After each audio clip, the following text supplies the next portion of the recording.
Саналуу мүнөттөрдөн соң дүйнө жүзү жаңы жылды тоскону турат. Элибиздин эртеңи, өлкөмүн келечеги жүрөккө бекем орноп, дайыма ойго салат. Ал мекен алдындагы чоң жоопкерчилик. Быйыл өлкөбүздүн эгемендүүлүгүнүн көз карандысыздыгынын 30 жылдыгын белгиледик. Бул тарыхый күндү ата-бабаларыбыз кылымдар бою эңсеп, канча оор азапты, кыйынчылыктарды көрдү. Тагдырдын тайгак жолунда чабылды, чачылбады, бүлүндү, бөлүнбөдү. Бир муштумга, бир карууга биригип, узун тарыхтын учугун улап келди. Эркиндик ар бир кыргыз баласынын көкүрөгүндө эң ыйык түшүнүк. Ал элимдин көкүрөгүндө арзуу, үмүт, тилек, кыял бойдон жашап келди. Эркиндикке карай кеткен тарых жолуна канча өмүрлөр арналды, канча өмүрлөр кыйылды. Эркиндиктин 30 жылында мен Кыргыз Республикасынын президенти катары элиме алгачкы жолу жаңы жылдык куттуктоо менен кайрылганы жатам. Канткенде элиме ак кызмат өтөп, канткенде элимдин татыктуу өлкөдө жашоосун камсыз кылам. Бул суроолор дайыма түйшөлтөт. Ал ой талбай иштөөгө, алдыга чечкиндүү жана ишенимдүү кадам таштоого дем берет. Мекенди көздүн карегиндей сактап, урпактарга эзелтен келген ыйык аманат катары калтыруу керекпиз. Мекендин ар бир жараны бакубат, жыргал турмушта жашоого татыктуу. Бул менин президент, адам катары ыйык парзым, ыйык миссиям. Ага каруумду казык кылып, өлкө кызыкчылыгын баарынан жогору коюп, мекениме ак кызмат кылууга белсенип келем. Өлкөбүздүн келечегин жалпы улуттук ынтымак, биримдик, адал эмгек, жаратмандык касиет, асыл ойлор менен гана тикелей алабыз. Өлкөмө ыйык кут келди. Ал жаңылануунун, кайра жаралуунун, улуттук асыл нарктарды көз карегиндей сактоонун мезгили. Өлкөмдүн келечеги баарынан мурда элимдин, жеримдин келечеги. Алдыда кыйын, бирок сыймыктуу иш турат. Ал Кыргызстанды өнүккөн өлкөгө айлантуу.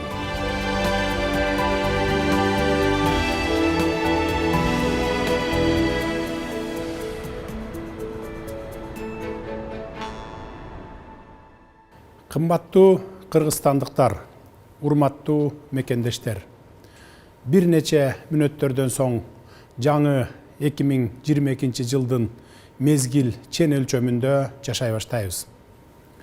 Мен Кыргыз Республикасынын президенти катары калайык калкымды жаңы жыл майрамы менен алгачкы жолу куттуктап олтурам.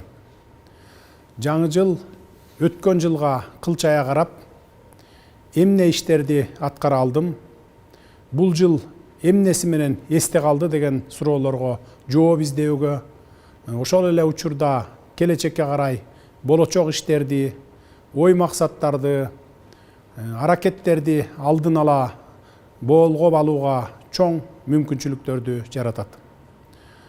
Узап бараткан жыл маани маңыз жагынан окуяларга бай болду. Мамлекетибиздин эртеңки өнүгүү багытын көздөгөн, ага түздөн түз таасир этүүчү саясий чечимдер кабыл алынды. Жыл башында жаңы конституциябыз даярдалып, коомдук кеңири талкуудан өткөн соң жалпы элдик референдум аркылуу кабыл алынды. Жаңы баш мыйзамга ылайык элибиз президенттик башкаруу системасын тандап алды. Жаңы баш мыйзамга ылайык жергиликтүү кеңештерге, жогорку кеңеште шайлоолорду өткөрүп, анын расмий жыйынтыктары жарыяланды. Жалпы эл журтубуз ага күбө. Эгемендүү өлкөбүздүн тарыхында канчалык сын пикир айтылбасын, ага карабастан алгачкы рет таза жана ачык айкын шайлоону өткөрө алдык. Муну эл аралык байкоочулардын миссиялары, дүйнөлүк кадыр барктуу уюмдар дагы ырастады. Эл менен буга чейинки жолугушууларда белгилегенимдей, шайлоолор өлкөдөгү жаңы конституция кабыл алгандан кийинки ири саясий өнөктүктөрдүн соңкусу, анын саясий логикалык жыйынтыгы десек туура болот. Биз эч качан демократиялык дөөлөттөрдүн жолунан кайтпайбыз, анын принциптерин бекем сактайбыз. Тилекке каршы узап бараткан жыл адам өмүрүн алган кейиштүү окуялар менен да коштолду. Албетте, сөз нугу жаз айларында Баткен жергесинде жарандарыбыздын өмүрүн алган кайгылуу окуялар тууралуу жүрүп жатат. Ошол күндөрдө аскерлерибиз каякта жалпы мобилизациялоо жүргүзүү керек дегенге чейин чакырыктар айтылды. Бирок биз андай кескин аракеттерге барганыбызда бирөөлөрдүн чырагына май тамызып, балким ушул күнгө чейин согуштун отун өчүрө албай келмекпиз. Учурдан пайдаланып, ошол күндөрү каза болгон мекендештерибиздин жакындарына дагы бир жолу сабыр тилеп көңүл айтамын. Дорогие кыргызстанцы, 2021 год запомнится нам как яркими и светлыми событиями, так и тяжелыми испытаниями. Трагический инцидент в апреле нынешнего года в Баткенской области унес человеческие жизни. Вооруженное столкновение, которое нарушило мирную жизнь простых людей, привело к человеческим жертвам и немалому экономическому ущербу. Как глава государства я еще раз приношу слова соболезнования родным погибших и сочувствия пострадавшим согражданам. Отныне мы будем прилагать все усилия для того, чтобы предотвращать подобные события. Несмотря на все трудности, мы выстояли перед натиском этих вызовов.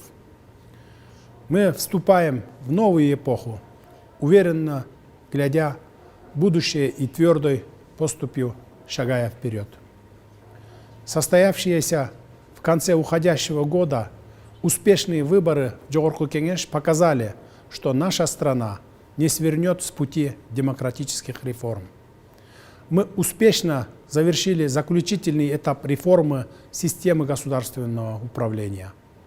Теперь настал черед заниматься экономикой, повышением уровня жизни наших граждан и решением их насущных социальных нужд и потребностей. За этот год мы достигли серьезных экономических успехов, подвижек в промышленности и сельском хозяйстве. Появились новые и впечатляющие возможности для предпринимательства. И в дальнейшем государственная политика будет направлена на создание благоприятных условий для развития бизнеса в Кыргызстане.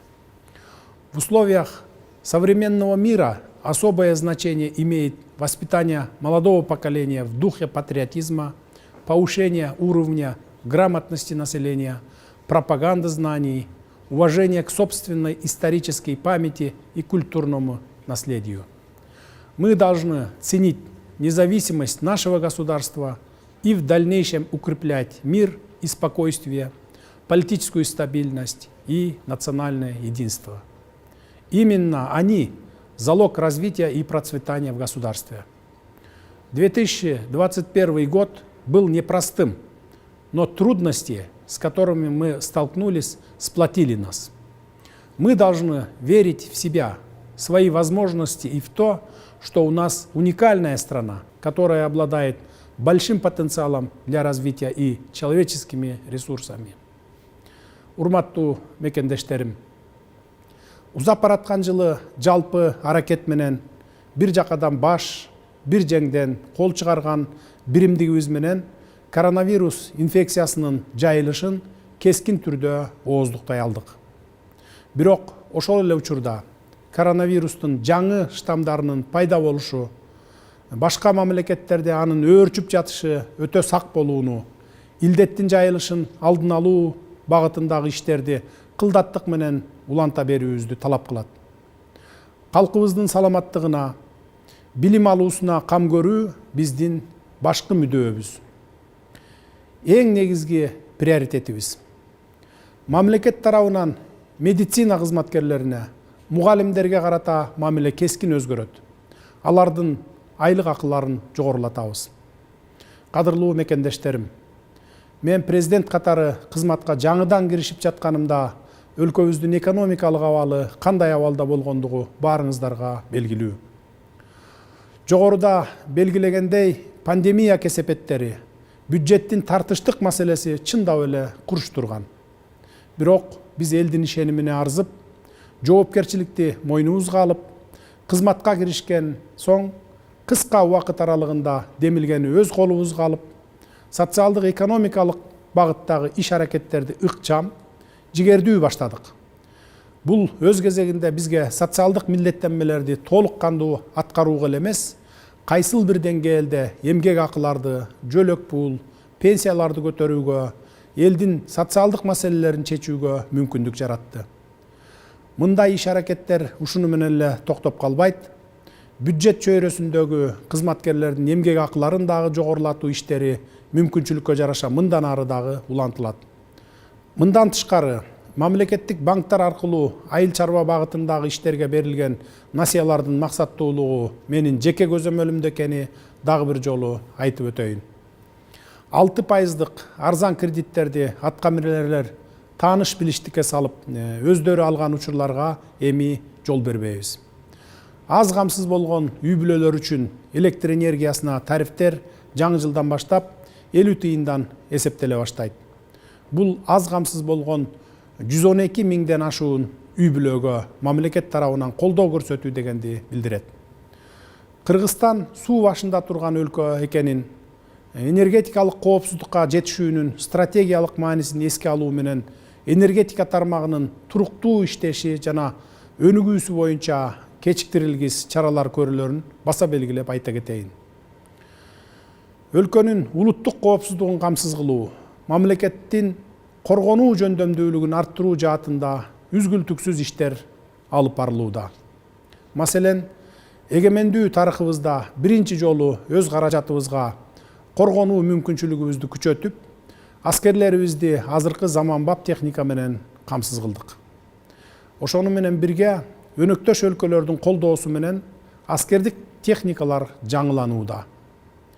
Көп жылдардан бери мамлекеттик чек арабыздын айрым тилкелерин так ажыратуу маселеси чечилбей, бийликтен бийликке өтүп, олуттуу көйгөй бойдон калып келген. Биз аны колго алып, дипломатиянын жолу менен чечүүнү кескин жүргүзүп жатабыз. Чек ара маселесин чечүү орчундуу маселелерибиздин бири.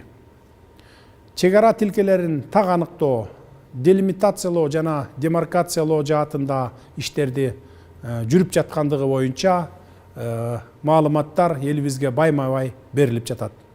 Бул иш тыкыр көзөмөлдө. Урматтуу мекендештер, жаңы жылда Кыргызстан Евразиялык экономикалык биримдикке төрагалык кылат. Баарыңыздар баамдап тургандай, бул биз үчүн олуттуу жоопкерчилик. Өлкө экономикасынын өнүгүп өсүүсүн камсыздоо максатында инвестициялык климатты жакшыртуу үчүн бир топ иштер аткарылууга тийиш, бир топ иштердин турмушка ашуусу мерчемделип жатат. Урматтуу мекендештер, үстүбүздөгү жылы Кыргызстан эл аралык мамилелерди өнүктүрүүгө, жакынкы жана алыскы мамлекеттер менен болгон дипломатиялык байланышты чыңдап, көп тараптуу мамилелерди жүргүздүк.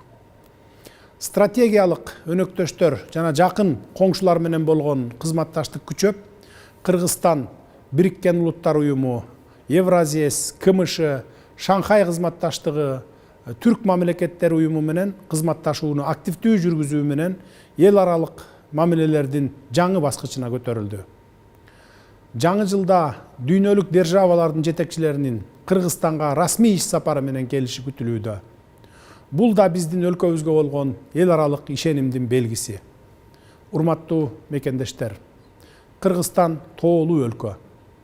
Биз улуттук байлыгыбыздын, жерибиздин ыйык тиреги болгон тоолорубуздун, жаратылыш менен экологиябыздын актуал маселелерин дүйнөлүк аренага көтөрүп чыгып, жалпы эл аралык коомчулуктун көңүлүн буруп, Бириккен Улуттар Уюмунун Генералдык Ассамблеясынын сессиясына алып чыктык. Кыргызстандын демилгеси колдоого алынып, кыргыз тоолорун көз карегиндей сактоо маселеси жактырылды. Ошондой эле 2022 жылы Кыргызстанда өтө турган кезектеги дүйнөлүк тоо саммитин жогорку деңгээлде өткөрүү алдыбызда турат. Тоолор элибиздин куту. Кут элибизге ошол тоолордон келерин ата бабаларыбыз айтып келген. Бул ыйык нускоону эч качан унутпообуз зарыл деп ойлойм. Урматтуу мекендештер, жогорку кеңешке шайлоонун жыйынтыгы чыгып, бийликтин бардык бутактары толук калыптанды. Өлкөбүздө бекем институционалдык платформа түзүлдү. Өлкөнүн келечеги үчүн бир максат, бир ой, биримдикте аракет кылуунун учуру келди. Биз өлкөдөгү бардык саясий күчтөр менен биргеликте иштөөгө даярбыз, конструктивдүү иш аракеттерге ачыкпыз. Курулай саясаттан жаратмандык иш көтөлүү. Өлкөнүн тагдырына баарыбыз бирдей жоопкербиз. Ал жоопкерчиликтин башкы маңызы өлкөбүздүн экономикасын өнүктүрүү. Урматтуу мекендештер, алдыбызда өлкөбүздүн экономикасын бийик деңгээлге көтөрүү, илим билим, маданият тармагын өнүктүрүү, Кыргызстанды жакынкы жылдары алдыңкы өлкөлөр катарына кошуу милдети турат. Мына ушундай асыл максаттарга жетүү менен элибиздин ынтымагын, биримдигин бекемдеп, өнүгүүгө жол салабыз.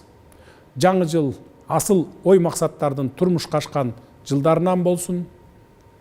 Элибизде, жерибизде туруктуулук, түбөлүккө орноп, бакубаттуулук менен бардаргерчиликке жетишели. Мекенибизде дайыма тынчтык өкүм сүрүп, асманыбыз ачык болсун. Жараткан тилектерибизди кабыл кылсын. Жаңы жыл босогосунда элибизге бекем ден соолук, дастарконуна береке, адамдык жашоодогу аруу тилек, чексиз бакыт каалаймын. Дагы бир жолу жаңы жылыңыздар менен, урматтуу кыргызстандыктар.